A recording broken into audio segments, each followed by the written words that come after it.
Güzel şair olaydın, yazaydın güzel.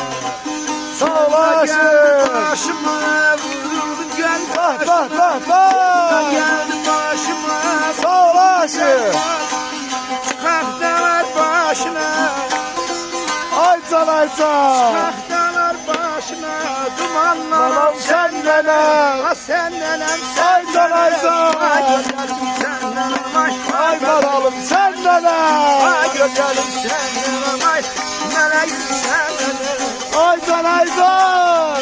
dağ başımda karımsan olma heyvanlarımsan dağ başımda karımsan heyvanlarımsan Şehrini görmüşsün, Aycan aycan.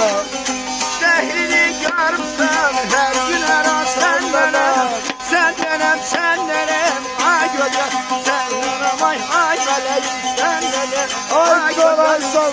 Sağ ol ey aşkım, sağ ol. sen nenem. İşte birden geçeler, adın ne oldu? Behruz. İşte birden geçeler, bezleri soruştalar. Ay yerden geçeler ki kimlenem Geçeler ki kimlenem Geyle ki Behruzlanam Sen nenem sen nenem Ay güzel sen nenem ay meleğim sen nenem Ay güzel sen nenem ay meleğim sen nenem